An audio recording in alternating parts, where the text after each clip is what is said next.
या किसी विशिष्ट व्यक्ति ने की है। पहली बात, यदि किसी सामान्य व्यक्ति ने की है तो आप उनको एक पत्र भेजेंगे रजिस्टर्ड डाक से, और उसमें 2 अनुरोध करेंगे। नंबर 1 कि महोदय या महोदय आप पुष्टि करिए कि शिकायत आपने ही की है। नंबर 2 एक अफिडेविट आप देंगे अगर सामान्य व्यक्ति ने की है।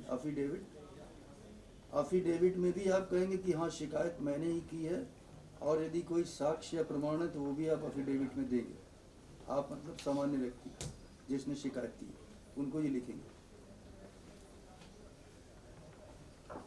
कई मामलों में मैंने ऐसा पाया, मुझे 42 साल हो गए आज,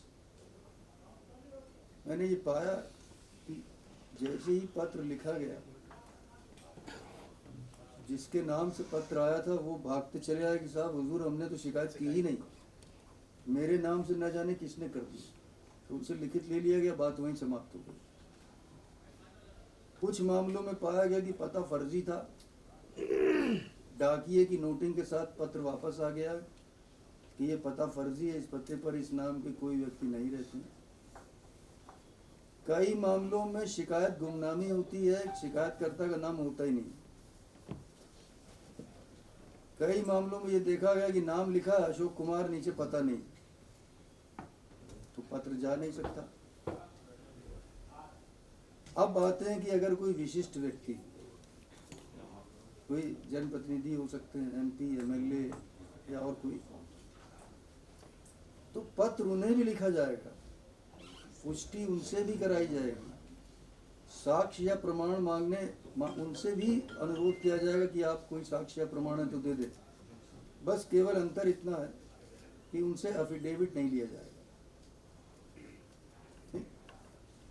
अच्छा, इसमें भी कई बार ऐसे ही होता है, जब पुष्टि कराई जाती तो मामला कुछ और निकलता है। एक जगह मैंने ये पाया, देखा, जो मैं प्रत्यक्ष आपको बता रहा हूँ। एक एमएलए साहब ने किसी की शिकायत की, जब उनको पत्र भेजा गया, जिसकी शिकायत थी उसको कहीं से पता चल गया, वो भी एमएलए साहब के पास पहुंच गए, विधायक महोदय के पास, माननीय विधायक के पास। वो कहा कि हुजूर आपने मेरी शिकायत की। उन्होंने कहा तुम कौन हो यार? कहा साहब आपने मेरी शिकायत की है। उन्होंने कहा यार मेरे पास 400 आदमी रोज आते हैं, कुछ लिखा ले गया होगा, लेटर हेड दे देते हैं, कुछ की दिक्कत होती है ले आता, हम दस्तखत कर देते हैं। तुम कह लो तुम भी लेटर हेड ले जाओ। वो लेटर हेड ले गए, उन्होंने लिखवा लिया मैंने इनकी कोई शिकायत नहीं की, और वो ला के उन्होंने जमा कर दिया। ऐसा भी होता है। कहने का तात्पर्य ये है कि ऐसा नहीं कोई शिकायत आ जाए, गुमनामी आ जाए तो हर एक पे कार्रवाई हो जाएगी, ऐसा नहीं। पहले प्रक्रिया पूरी होनी चाहिए, उसके बाद कार्रवाई होनी चाहिए। ये बात समझ में आ गई? एक पुलिस अधिकारी के विरुद्ध शिकायत हुई, आय से अधिक संपत्ति की शिकायत की गई, और ये प्रक्रिया पूरी की ही नहीं गई। वास्तव में वो गुमनामी शिकायत थी, और पुलिस ऑफिसर के खिलाफ कार्रवाई शुरू हो गई, जांच की कार्रवाई प्रारंभ हो गई, और वो इलाहाबाद हाई कोर्ट पहुंचे, और उन्होंने वहाँ ये कहा कि साहब ये प्रक्रिया पूरी नहीं हुई।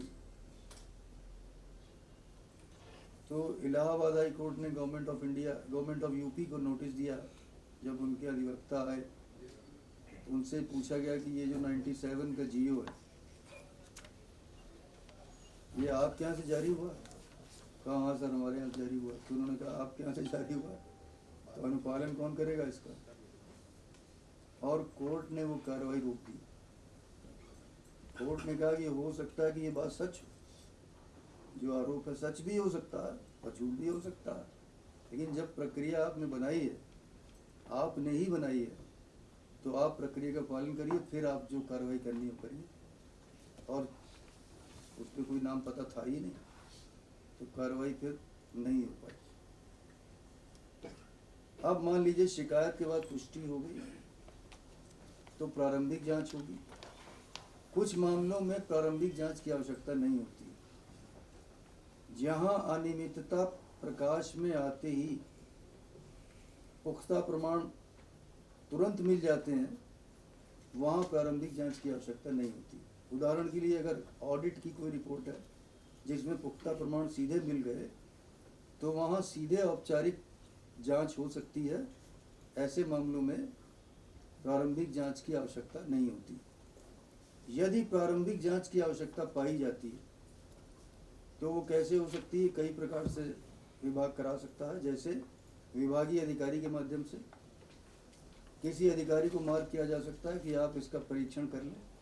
परीक्षण अर्थात प्रारंभिक जांच। एक बात कहता चलूं कि प्रारंभिक जांच जांच नहीं है। प्रारंभिक जांच जांच नहीं है। जांच शब्द उसमें जरूर आता है, संज्ञा है पर वो क्रिया नहीं है। उसमें जांच शब्द है लेकिन वो जांच नहीं है। वो तो केवल ये पता लगाने के लिए है कि प्रथम दृष्टया मामला बनता है कि नहीं है, इसमें जी बल है या नहीं। जी फैक्ट, हाँ, आप उसको फैक्ट फाइंडिंग इंक्वायरी कहते हैं, लेकिन इंक्वायरी शब्द से अगर आपत्ति है आप उसको फैक्ट फाइंडिंग एक्टिविटी भी कह सकते हैं। That is just a fact finding activity कि प्रथम दृष्टया मामला बनता भी है कि नहीं, अर्थात जांच की आवश्यकता है भी कि नहीं। तो विभागीय अधिकारी के माध्यम से कराई जा सकती है। कभी कभी सतर्कता जांच कराई जा सकती है। अब सतर्कता नाम सुनते ही पसीने पसीने हो जाते हैं, लेकिन सतर्कता जांच भी जांच नहीं है। That is also a preliminary inquiry. Power corporation में हमारा एक लेक्चर चल रहा था। वरिष्ठ अधिकारी थे लेकिन उन्होंने डीपी सेक्शन के कुछ स्टाफ को भी बुला लिया था।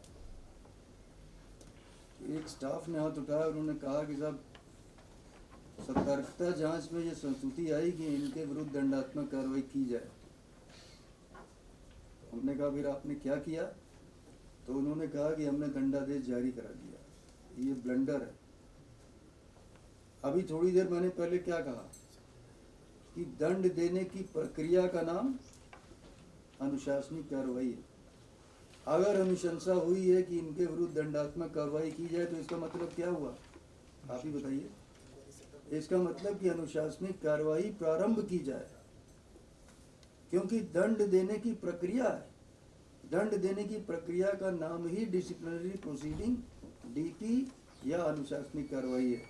अगर कहीं से कहा जाता है कि इनके विरुद्ध दंडात्मक कार्रवाई की जाए तो इसका मतलब यह कदापि नहीं है कि सीधे सीधे दंडादेश जारी करा दिया जाए।